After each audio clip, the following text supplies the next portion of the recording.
Yesterday, Today, Tomorrow. My name is Mariana Cordier, and I am your host.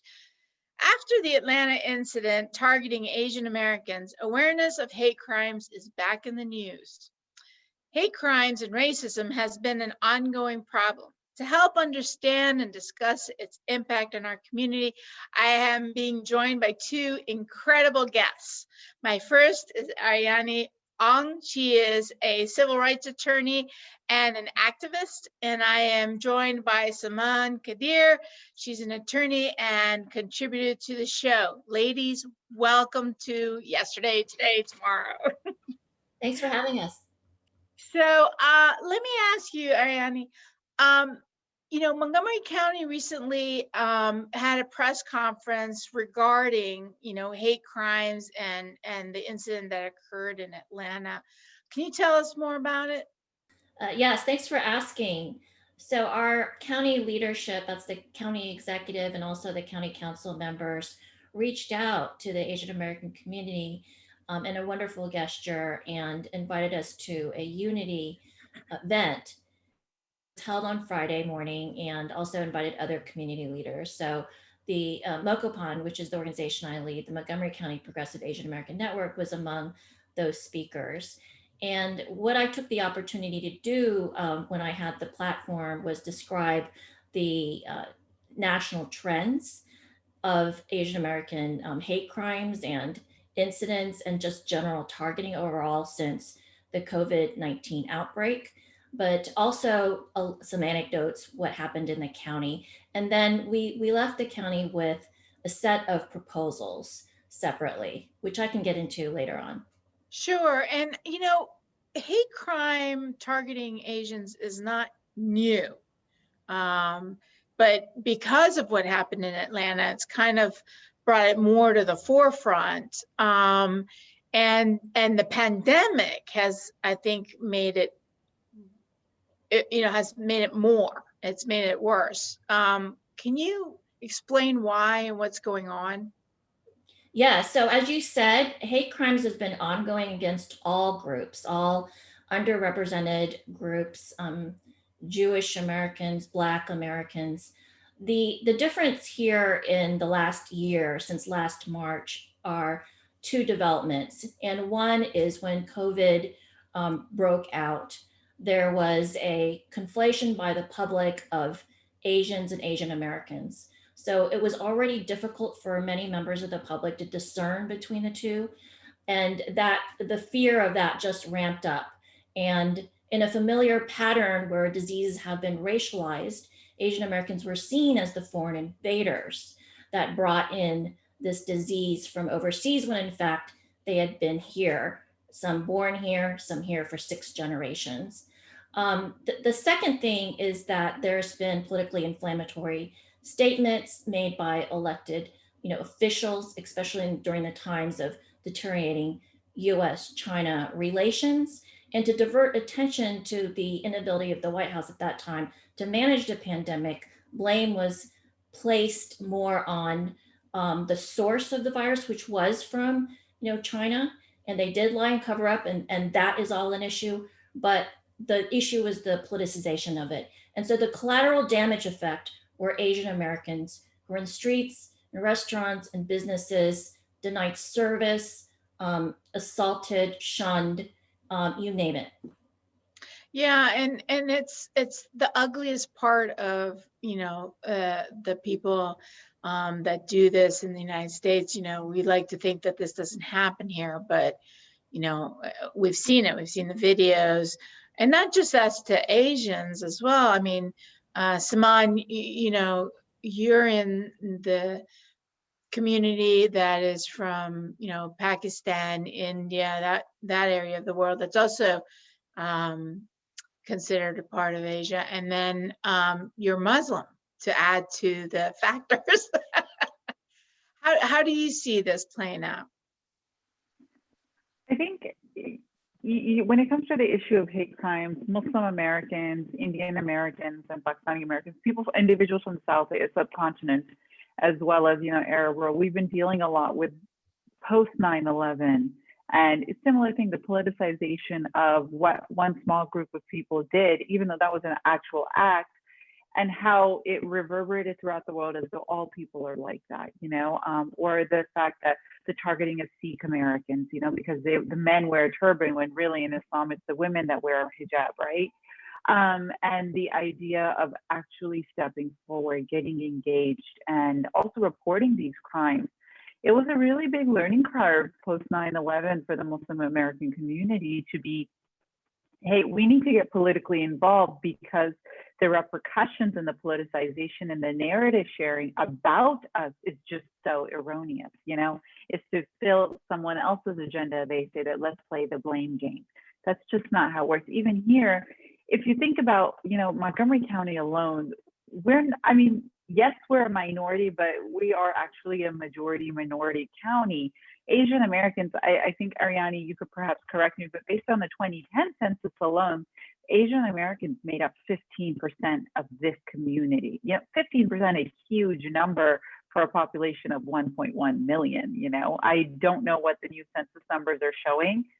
Perhaps we'll know that in the next coming months with the new administration and when they're iron that out. But the thing is that we're a huge portion of the community, but at the same time, we're also considered a model minority, and people are genuinely afraid of speaking up because they don't know how they're going to get classified, repercussions, or are they going to be investigated? There's a lot of unknowns within our communities as Asian Americans of what happens when you actually report a crime. Or it doesn't have to be a crime. It could be a suspicion of one or a fear of one, which is really important to think about the fact that, Montgomery County has an Office of Human Rights that helps investigate these matters. Businesses can actually report issues. But even if you speak to them, they say that Asian Americans just do not come forward. And it's not I don't blame us for it. It's the fact that, as immigrants, you're starting over again and you manage to make a life for yourself despite the circumstances, as every immigrant experiences, Irish American, Polish, whatnot, but you don't want to rock the boat. Right. And I think also there's that dynamic that you're foreign, even though you may not be foreign.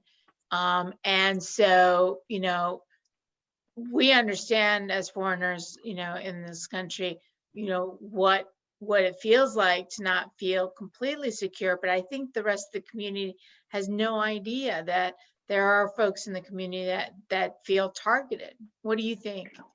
Well, Right. I think post 2016 election was a really, really big wake-up call for the Asian community.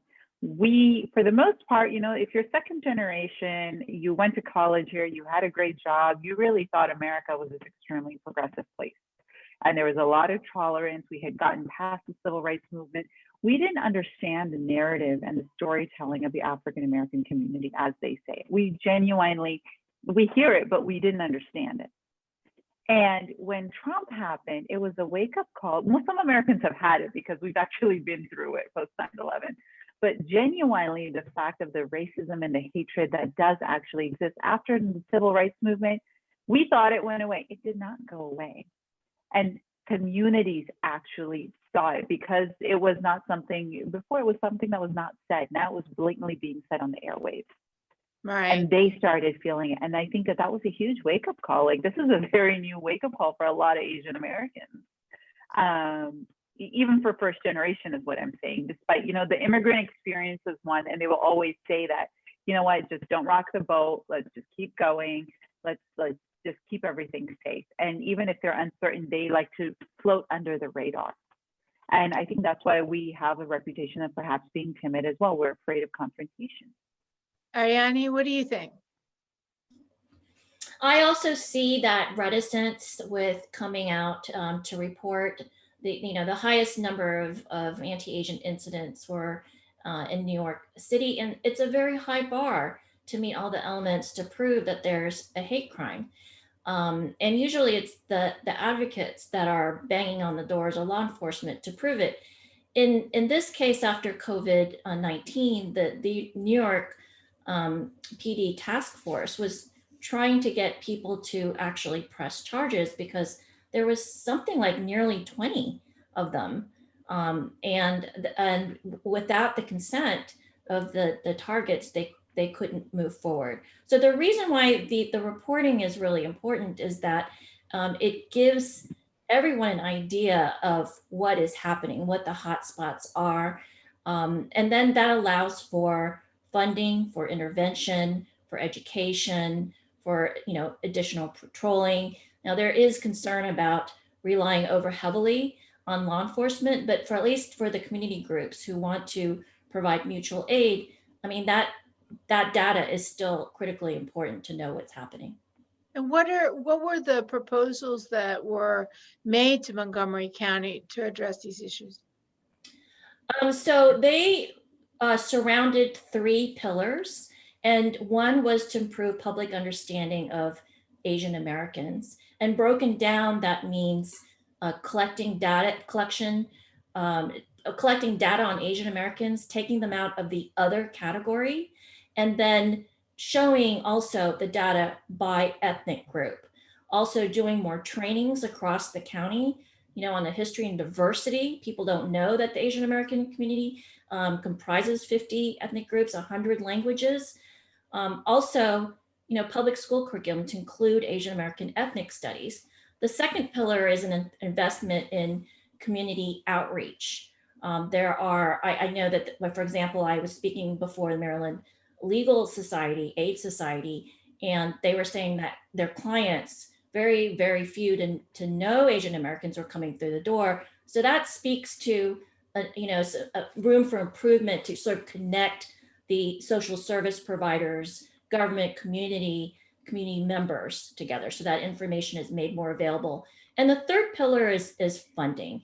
In order to be resilient when there is, a hate crime that comes, there really needs to be nonprofit organizations that have the capacity to not only take on the case management, then to pass on that report, especially because victims generally want to go to community-based organizations and not the government. So we want to build a community infrastructure to support the victims with medical services, social services, being a media spokesperson, also just advocating wherever those needs need to be voiced. And also just sponsoring diversity anti-school bullying initiatives so students can direct them. They've been saying that, I convened a group of students a couple of weekends ago, and they were saying that they don't feel like they have safe spaces. And some, talked about fear about going back to school. So that needs to be addressed. And lastly, just support for cross-racial and solidarity building efforts that, has been ongoing at least since after the deaths of George Floyd and Breonna Taylor. But to build on it is the path forward, because only united can we solve these issues of hate crimes. How difficult is it to cross different groups to bring them together as one? Exceedingly difficult, because you have groups that have come in different points in time in American history, different immigration ways, and even if they've come from the same country, they take on a very different characteristic. Their outlook is shaped by the history, of the country at the time in history that they came from, right? They speak different languages, and they have, very specific community needs. So for example, the model minority obscures the fact that there are some ethnic groups like Southeast Asian ethnic groups for which, students are struggling. They're not even graduating or graduating around 50%, but yet the model minority myth says that there's all these high achieving Ivy League bound students. And what that does is misses the ability to parse apart and tailor solutions, to help those kids. And that applies, across the board. Yeah, no, definitely. And Latinos, everyone is the same, right? And you've got, Central America and South America that are so very different. And yet it's a broad brush. They want to paint everyone the same. Well, I want to just interject here. I guess it's the idea that there has to be a lot of capacity building over the idea that almost any minority, right? That Asian Americans are not a monolithic group. We are over 50 nationalities and 100 languages. What other continent in the world has that many languages? And if you start from one end of the continent and go to the other end, they start from a different shade, different shape of eyes, different type of hair. I mean, like, everything is different. Like, it could be different continents if you really think about it. There are very few shared characteristics when you start from A to Z, when you go east to west. That's a really good point. A very good point. Yeah, Latin America has the advantage that most of the continent does speak Spanish. I mean, we don't have 100 languages, but that makes it even more challenging in the Asian community, because when you say Asian, you're just assuming, you know, incorrectly that it's China, if you will, and there's so much more to it than that. Mariana, I was telling you. Oh, go ahead. I was telling her that was the thing of, like, the question really becomes is, what is Asian? I was like, Asia ends at modern day Constantinople, which is Istanbul. Yeah. We have to think about that, you know, when we're talking about different countries, like, what is Asian? And sometimes we miss something. Definitely. What were you going to say, Aryani? I was going to say where the misperception that the Asian American community is a monolith comes out also in public policy dialogues, because there's a perception, especially on issues that are controversial, that there are people that represent entire communities. And this is not true for any community, right? Any group of people who come to a hearing, who petition, who send letters, they represent that group as constituents. And of course, that you can extrapolate, there's probably 10 for every one that shows up. But I think what concerns me is that there's an idea that, any singular group of people who does come before the government represents the entire diversity of the Asian American community, when it's really a subgroup of a subgroup of a subgroup. And I think that's really important to make that known, because that also, in some ways, it damages our solidarity efforts. I went to a cultural competency training that I co-led with other folks, and the feedback I got was, oh, I thought you all were anti-Black. That's incredible that they would say that. The smallest populations often tend to have the loudest voices, as they say. That's a good point. Let me ask you guys. Well, actually, I wanted to ask Saman. You had mentioned to me that Congress was looking at a bill today regarding violence against women. Did I understand that correctly? It wasn't today. It was last week. It came before the House of Representatives, the lower chamber of the legislature, for a vote, and it was to reauthorize the Violence Against Women Act. And essentially, it's not the first time that this act has been enacted. It gets enacted every few years once the funding runs out. And so this time around, it was essentially about $1.6 billion being allocated to investigate and prosecute violent crimes against women. And there were provisions in there, like, for instance, creating a rape shield law. You can't introduce a woman's previous sexual history in order, for a trial or anything like that to cloud the jury's opinion. And fine, yes, the act made it through. It's a Democratic majority right now. But what was really concerning is that 172 or 172, something like that, members of Congress voted against it. And violence against women, it's not necessarily just one community. That is a monolithic issue, actually. It hits every single minority and majority community or ethnic group in the world, if not the United States alone. You know what I mean? And so it was just very concerning, because that's an issue that emanates and affects every single constituency in the United States. And why following up your question, that 172 voted against it, but why? And I think that, there is conversation over the fact that they wanted to close certain gun loopholes and whatnot. But the fact of the matter is that that is a huge piece of legislation, and it is targeted towards women and protecting them, and also providing funding for programs, as Aryani had said in her tier 2 that they had recommended to the county, of social services that individuals can access. So they don't put themselves in a situation that they can actually perhaps get out of, but they don't have those sort of services available without that legislation enacting funding for nonprofits and stuff like that, so they can actually protect these individuals. Women, I mean, women come in all ethnicities, and it blew my mind that 170 members of Congress, and we have the largest. That begs the question, though, do all our communities, all our different communities, and women who are part of all those communities, is a lot of the funding really challenging to get? I mean, is that really one of the major stumbling blocks? I would defer to Aryani on that one. I actually don't have the answer for it.